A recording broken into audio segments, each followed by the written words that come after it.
అందరికీ నమస్కారం. ఈరోజు మాజీ సీఎం జగన్మోహన్ రెడ్డి గారు ప్రతిపక్ష హోదా కోసం ఒక స్పీకర్ గారికి లెటర్ పంపించడం జరిగింది. అందులో భాగంగా ఆర్టికల్ 208 ప్రకారము 10% టోటల్ స్ట్రెంత్లో ఉండాల్సిన అవసరం లేదని చెప్పారు. ఈరోజు ఒకసారి పార్లమెంట్ మెంబర్గా, 3 సార్లు ఎమ్మెల్యేగా, ఒకసారి ఆంధ్రప్రదేశ్ సీఎంగా పనిచేసిన జగన్మోహన్ రెడ్డి గారు అసెంబ్లీ రూల్స్లో ఈ విషయం స్పష్టంగా ఉన్నది అన్న విషయం కూడా మర్చిపోయి ఒక శాసనసభ స్పీకర్కి లెటర్ రాసినప్పుడు ఏ విధమైన అవగాహన లేకుండా రాశారు. రూల్ నెంబర్ 56లో క్లాజ్ నెంబర్ సిలో క్లియర్గా రాసింది 1/10 టోటల్ స్ట్రెంత్లో ఉంటేనే ప్రతిపక్ష హోదా వస్తుందని. ఈరోజు జగన్మోహన్ రెడ్డి గారు తన యొక్క వైఫల్యాలకి రకరకాల కారణాలు చూపడం మొదలుపెట్టారు.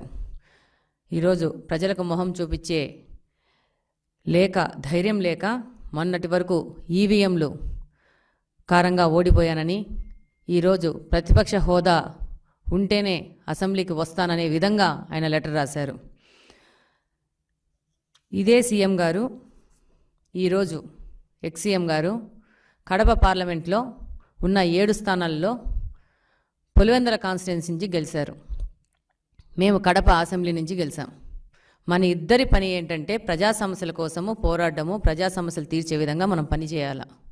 కానీ జగన్మోహన్ రెడ్డి గారు మాత్రము అధికారంలో వస్తేనే పని చేస్తాను, అధికారంలోకి వచ్చినాక దోచుకోవడానికి మాత్రమే నేను పని చేస్తాననే విధంగా ఉంది. ఈరోజు ముఖ్యంగా ఆయనకి చెప్పాల్సుకున్న విషయం ఏంటంటే, చరిత్ర ఆయన ఒకసారి గమనించుకోవాలా. ఒక పార్టీ నాయకుడుగా ఉన్నాడు, ప్రతి ఒక్క విషయం 1కి 2 సార్లు చెక్ చేసుకొని ఏది చేసినా ముందుకెళ్ళాల. 1994లో జనార్దన్ రెడ్డి గారి హయాంలో కాంగ్రెస్లో మొత్తం 294 సీట్లకు గాను 26 సీట్లు ఇస్తే ఆయనకు ప్రతిపక్ష హోదా ఇవ్వలేదు. అలాగనే ప్రమాణ స్వీకారంలో ఆయనను ఆల్ఫాబెటికల్ ఆర్డర్లోనే పిలిచారు. కానీ తెలుగుదేశం పార్టీ యొక్క గొప్పతనం ఏంటంటే, ఈసారి జగన్మోహన్ రెడ్డి గారికి 11 సీట్లు వస్తే ఆయనని మంత్రులైన వెంటనే ఆల్ఫాబెటికల్ ఆర్డర్ లేకుండా ముందుకు తీసుకుపోవడం జరిగింది. అలాగనే 14 నుంచి 19 వరకు పార్లమెంట్లో కాంగ్రెస్కి 44 సీట్లు, ఒకసారి 52 సీట్లు వస్తే మొత్తం 1/10 ప్రకారము 54 రావాల్సి ఉంటే కూడా ప్రతిపక్ష హోదా ఇవ్వలేదు. ఇది భారత రాజ్యాంగం ప్రకారం ఉన్న రూల్. ఈరోజు జగన్మోహన్ రెడ్డి గారి కోసం రాజ్యాంగాన్ని మార్చి రాస్తారనుకుంటున్నారు. ఆయన ఇన్ని రోజులు 5 సంవత్సరాలు రాజారెడ్డి రాజ్యాంగం ప్రకారము, ఆయన కొత్త రాజ్యాంగము, కొత్త చట్టాల ప్రకారము ఆంధ్రప్రదేశ్ని నాశనం చేశారు. ఇప్పుడు ప్రజల దగ్గరికి వెళ్ళి మొహం చూపించుకోలేక రూల్స్ అనేటివి మార్చి కొత్త రాజ్యాంగం రాస్తేనే నేను వస్తాను, అప్పుడే నేను పోరాడతాను ప్రజా సమస్యలకు అని చెప్పేసి ఈయన ప్రయత్నిస్తున్నారు. అసలు జగన్మోహన్ రెడ్డి గారు ఆ రోజు స్పీకర్ ఎన్నికలో సాంప్రదాయం ప్రకారం వచ్చి స్పీకర్ని ఆయన స్థానం దగ్గర తీసుకొచ్చి ఆయన్ను మర్యాదపూర్వకంగా వెళ్లాల్సిన సాంప్రదాయం అన్నది. కానీ ఆయన ఆ రోజు కూడా గైర్హాజరయ్యారు. అలాగనే స్పీకర్కు ధన్యవాదాలు చెప్పడానికి ఆయన పార్టీ నుంచి ఒక్కరు కూడా అసెంబ్లీలోకి రావడం లేదు.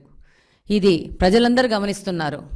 అంటే వీళ్ళకి అధికారము, రాజకీయాలు అనేది సంపాదించుకోవడానికి, దోచుకోవడానికి, దాచుకోవడానికి తప్పితే ప్రజా సేవ కోసం వచ్చిన పార్టీ కాదు ఇదని ప్రజలు కూడా గమనిస్తున్నారు.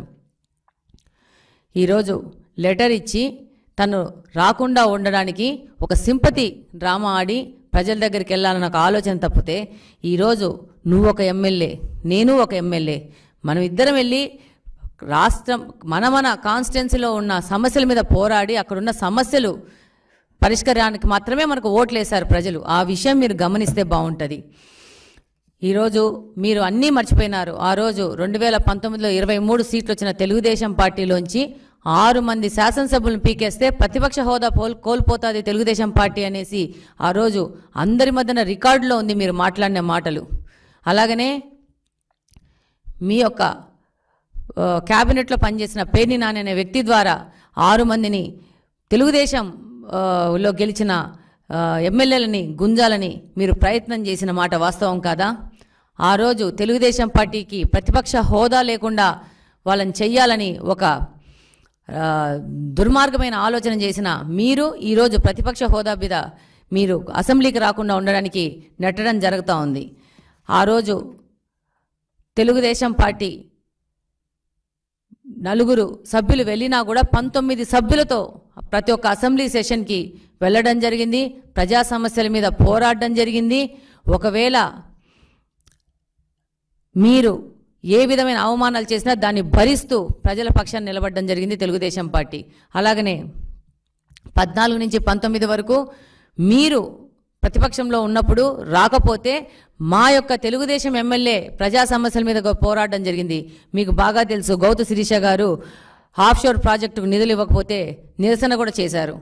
ఈ విధంగా మాకు మా నాయకుడు మీరు ప్రతిపక్షం లేకపోయినా కూడా పోరాడాల నుంచి 14 నుంచి 19 వరకు మాతోనే క్వశ్చన్స్ వేయించుకొని మాతోనే పరిష్కార మార్గంగా పోరాటాలు చేపించారు. ఈరోజు మీరే పరిస్థితిలో వస్తున్నారంటే మీకున్న 11 మంది ఎమ్మెల్యేలను అసెంబ్లీకి పోకుండా ఇలాంటి చొడ్డులు చెప్పి ప్రజా సమస్యలకు దూరం పెట్టి ప్రజా సమస్యలకు పోరాడే విధంగా లేకుండా మీరు మీ పార్టీని చూసుకుంటున్నారు. అలాగనే ఈరోజు మీకు వచ్చిన 11 సీట్లు అనేటివి ఈ 5 సంవత్సరాలు మీరు ప్రజలకు వ్యతిరేకంగా పరదాలు కట్టుకొని దురహంకారంతో చేసిన పాలనకు వాళ్ళు రెఫరెండం ఇచ్చారు. ఇది గమనించుకొని కనీసం ఇప్పటి నుంచైనా కానీ ప్రజలకు సేవ చేసే విధానంగా మీరు ముందుకొచ్చి అసెంబ్లీలో ప్రజలకు ఉన్న సమస్యల మీద గలమెత్తితే బాగుంటుంది. అంటే మీరు అసెంబ్లీలోకి రావడానికి ఓన్లీ ముఖ్యమంత్రి అయితేనే వస్తారా? ముఖ్యమంత్రి స్థానంలోనే ఉంటే వస్తారా? అంటే మీకు ఓట్లేసింది ముఖ్యమంత్రి స్థానంలోకి ఎక్కడానికే ప్రజలు అనుకుంటున్నారా? మనకు ఓట్లేసింది మన నియోజకవర్గంలో ప్రజలు మనకు సేవ చేయడానికి మాత్రమే ఓటేశారు. దాన్ని మీరు ఉపయోగించుకొని మేము విన్నవించుకుంటున్నాము. పులివెందుల్లో ఉన్న సమస్యల మీద మీరు గలమెత్తి అసెంబ్లీకి వచ్చి పోరాడితే బాగుంటుందని నేను చిన్న విన్నపం చేసుకుంటున్నాను.